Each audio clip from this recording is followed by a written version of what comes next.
Assalamualaikum warahmatullahi wabarakatuh. Saya akan menjelaskan konsep fikih dan toharohnya. Materi pertama yaitu konsep fikih. Fikih secara bahasa adalah memiliki arti pemahaman, sedangkan secara istilah fikih itu ilmu yang menerangkan tentang hukum-hukum syar'i yang berkaitan dengan perbuatan-perbuatan para mukallaf yang dikeluarkan dari dalil-dalil yang terperinci. Nah, sedangkan ibadah secara bahasa memiliki arti taat. Menurut pendapat ulama fikih, ibadah itu sesuatu yang dikerjakan untuk mendapatkan ridha Allah Subhanahu wa taala dan mengharapkan pahala di akhirat.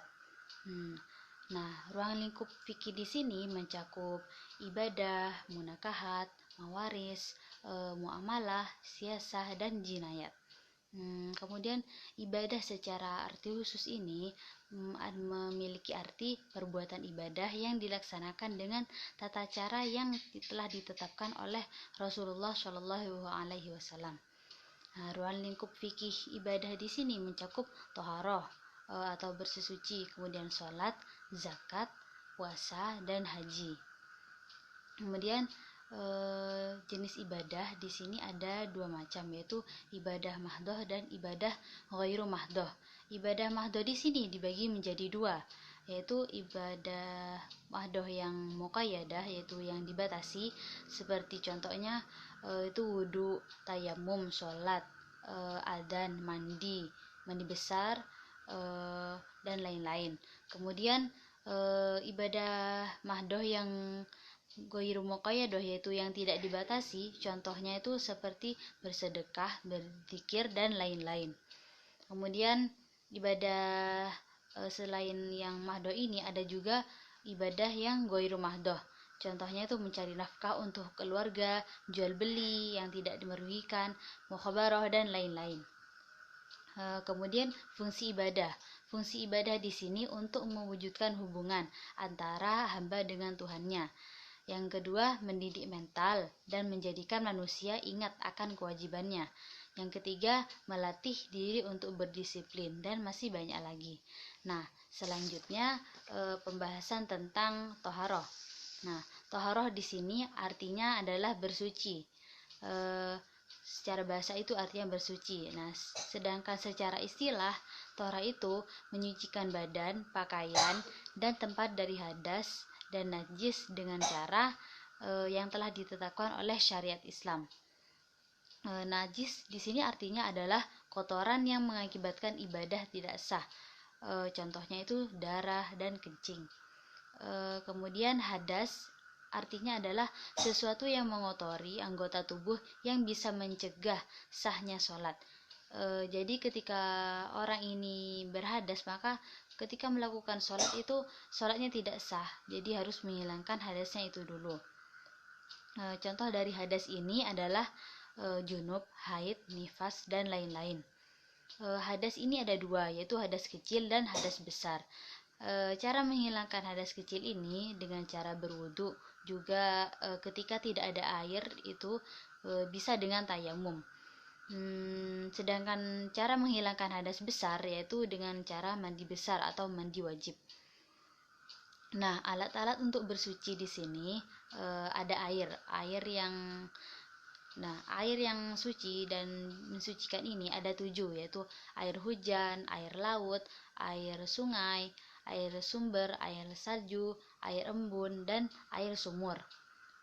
Nah, kemudian alat lain yang bisa digunakan untuk bersuci itu ada debu yang suci. Nah, debu yang suci ini digunakan ketika tidak ada air, ketika musim kemarau misalnya gitu. Jadi boleh menggunakan debu yang suci. Kemudian benda-benda yang dapat menyerap kotoran, contohnya batu, tisu, dan ataupun kayu. Nah, benda-benda ini hanya khusus untuk menghilangkan najis saja. Kemudian arti dari wudhu. Wudhu itu menggunakan air pada anggota badan tertentu dengan cara tertentu yang dimulai dengan niat untuk menghilangkan hadas kecil.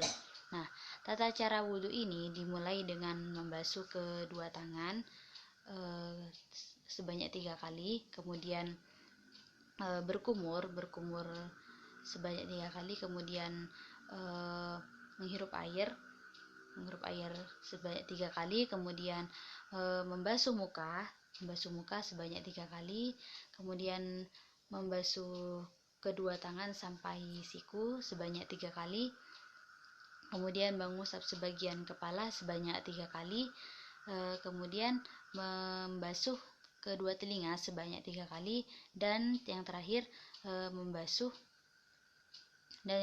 membasuh kedua kaki sampai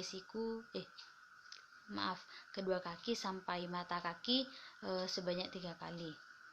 Nah, oh ya, yang tadi ketika membasuh wajah itu disertai dengan niatnya yaitu nawaitul wudu'a li raf'il hadatsil asghari fardhan lillahi ta'ala, seperti itu. Nah, kemudian tentang mandi itu artinya meratakan air ke seluruh tubuh dengan tujuan untuk menghilangkan hadas besar. Nah, mandi di sini yang dimaksud adalah mandi wajib.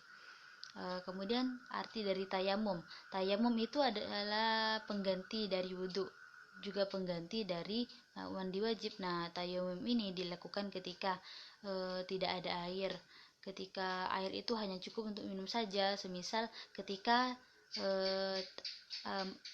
ada di musim kemarau, jadi sulit untuk mendapatkan air.